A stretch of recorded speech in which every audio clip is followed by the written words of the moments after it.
Battlefield, for Battlefield Bad Company 2 then, has gone back to one of its roots in Vietnam. Thus making one of the longest and most subtitled games ever. Battlefield Bad Company 2 Vietnam. What's the main difference between Battlefield Bad Company 2 multiplayer and Battlefield Bad Company 2 Vietnam multiplayer? Yeah. It's set in Vietnam.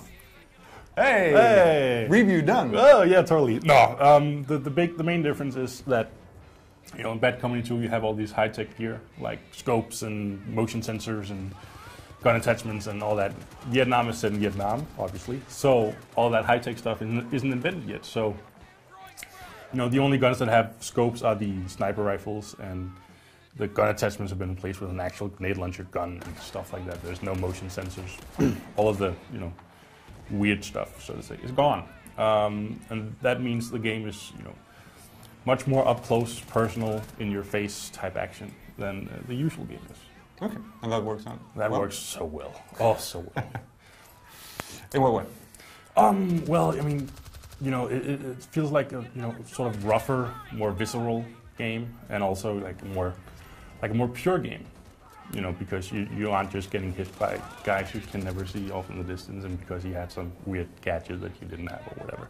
You know, it feels like when you get killed because that guy was better than you were. And I mean, you know, this isn't to knock Bad Company 2 normally, because I love Bad Company 2. But, you know, Vietnam is just, you know, a teensy little bit better. Well, one thing that I always enjoyed in the original Battlefield Vietnam was the way the atmosphere. Mm-hmm. They both with architecture, but also stuff like loudspeakers that were spewing out Vietnamese propaganda against GIs. How's that? All that stuff is there. Okay. The atmosphere is excellent, from the little loading screen movies that are made like sort of radio news clips over contemporary music. It all sounds so brilliant, and all the American vehicles have built-in radios so you can listen to music as you fly around. And yes, it has Ride of the Valkyries, so you can everything you need from. Oh yeah, you can recreate Judgment. What's it called? Apocalypse Now. Apocalypse Now, not Judgment. Judgment Day. Apocalypse Now, if you want. Could have used cyborgs, Terminators, Judgment Day. No. Okay, but that's all in there. Yeah, that's all in there. There's 5 levels. They've all been unlocked now. There were 4 at first, and then there was that Operation Hastings race, but that's done. So there are 5 levels. They're all excellent. They're all there's a lot of variety in them. They're, you know, kind of unique next to each other. So and really well done.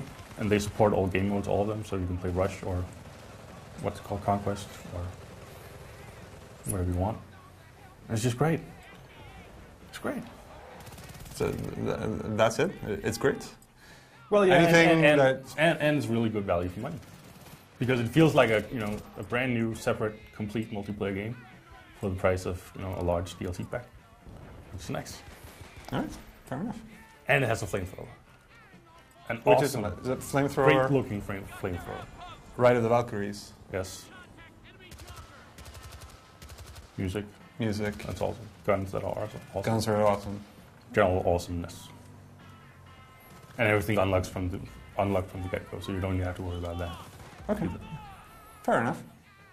Get it? Obviously. Today, Central Command released a press briefing claiming one of the greatest victories of the war.